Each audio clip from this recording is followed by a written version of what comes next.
So, what is the bridge between real and ideal self?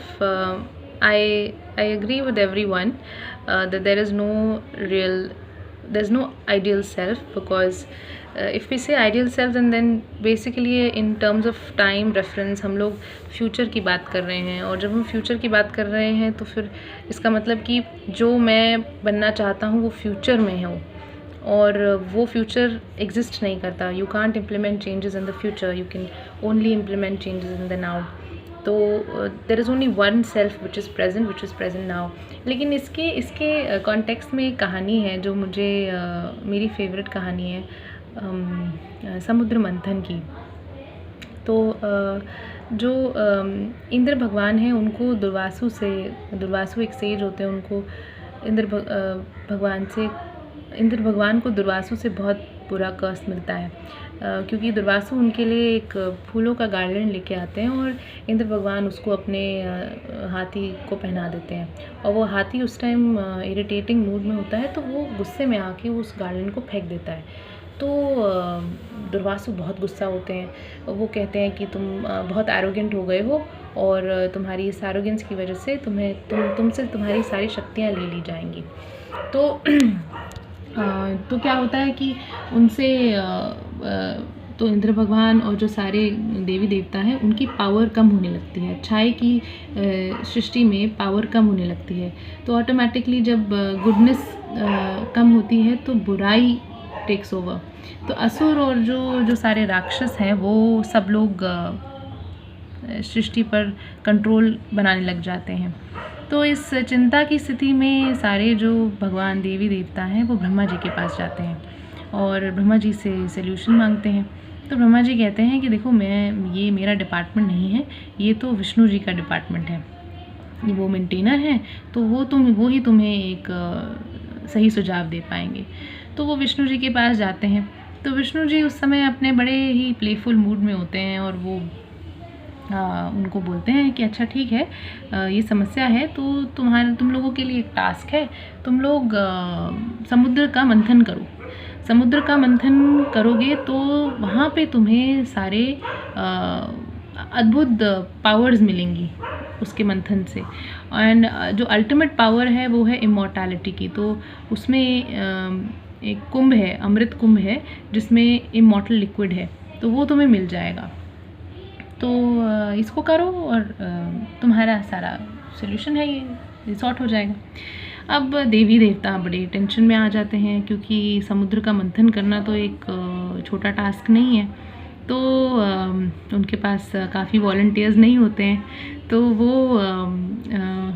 वो असुरों के साथ पैक्ट बनाते हैं.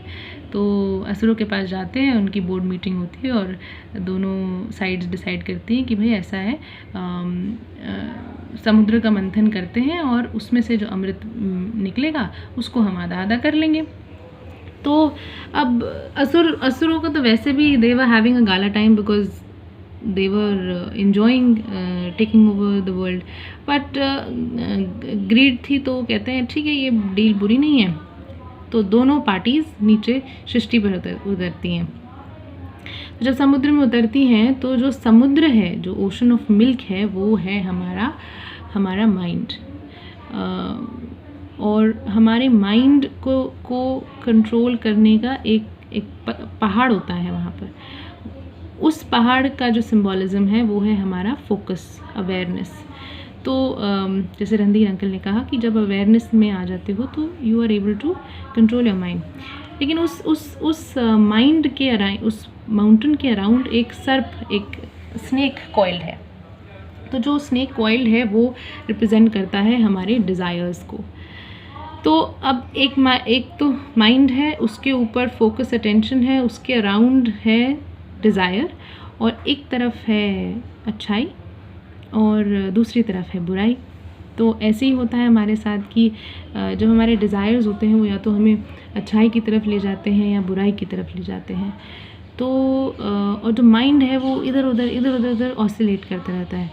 तो इसको अब दोनों तरफ से ये मंथन शुरू हो जाता है. जो देवी देवता है अच्छाई अपनी तरफ खींचती है, तो बुराई को अपना कंट्रोल लूज़ करना पड़ता है. और फिर थोड़े टाइम में बुराई अपनी तरफ खींचती है तो अच्छाई को अपना कंट्रोल लूज़ करना पड़ता है. तो ऐसे करते ना वो जो माउंटेन है, जो अवेयरनेस और फोकस है, वो शिफ्ट होने लगती है और वो डगमगाने लगती है। तो रिज़ल्ट कुछ निकल नहीं रहा, ना समुद्र का मंथन नहीं हो पा रहा। तो इसको करने के लिए बड़े समय तक वो करते रहते हैं। फिर भगवान विष्णु प्रकट होते हैं और वो टॉर्टोइस के फॉर्म में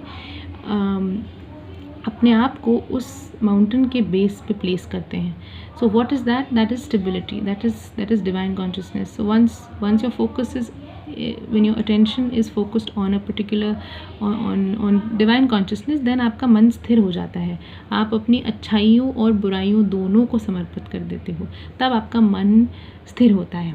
जब मन स्थिर होता है, जब माउंटेन स्थिर होता है, तब आप तब उसमें से नई नई टैलेंट्स, नई नई गिफ्ट्स, नई नई पॉजिटिविटी वो निकल के आती हैं। तो जब ये होने लगा तो पहली चीज़, समुद्र का मंथन जब होने लगा तो पहली चीज़ निकलती है कल्प वृक्ष, manifestation, powers to manifest. Then दूसरी चीज़ निकलती है आयुर्वेद का जन्म होता है। फिर कामधेनु माँ, जो काऊ है, वो निकलती हैं, विच रिप्रेजेंट्स मदरहुड, केयर। ऐसे करके अल्कोहल भी निकलता है उसमें से। तो perhaps I think that represents enjoyment. तो फिर लक्ष्मी जी निकलती हैं। लक्ष्मी जी जब निकलती हैं तो धन का प्रतीक है हम लक्ष्मी जी। तो ये जो सारी चीज़ें निकल के आती हैं वो हमारे जो जीवन में जो हमारा जो एम है, धर्म, अर्थ, काम, मोक्ष। धर्म इज़ आवर पर्पस, अर्थ इज़ आवर लाइवलीहुड, काम is having a house, a life, a marital life, experiencing love, and moksha which is मुक्ति। तो हर एक इंसान को इन 4 स्टेजेस के थ्रू जाना ही जाना है और इन 4 स्टेजेस के थ्रू जाने से के लिए उसको ये सारी सिद्धियों की ज़रूरत है। तो जब एक साधक साधना करता है, जो मंथन है, जिसको मंथन कहते हैं, उस समय जब वो हम प्रैक्टिस, कोई भी साधना स्टार्ट करते हैं, तो हमारा मन इधर उधर भागता है और जब इधर उधर भागता है तो नेगेटिव फीलिंग्स भी आती हैं।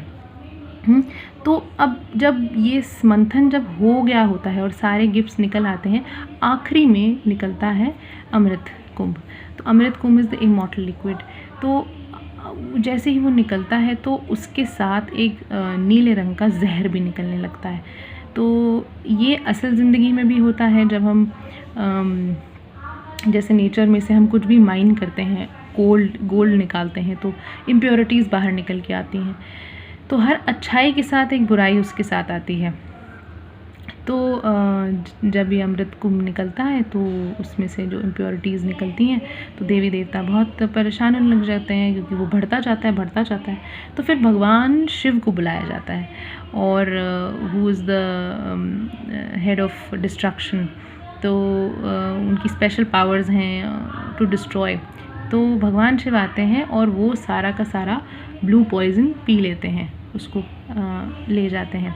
तो भगवान शिव कहते हैं ही represents simplicity, he represents authenticity and truthfulness and acceptance. तो जब हम अपनी इम्प्योरिटीज़ को भी एक्सेप्ट कर लेते हैं तो हमें लिबरेशन की प्राप्ति होती है। तो इसके बाद आगे भी कहानी है। फिर देवी देवता बैठते हैं और असुर एक तरफ बैठते हैं और फिर भगवान शिव मोहिनी का रूप लेते हैं। That second part.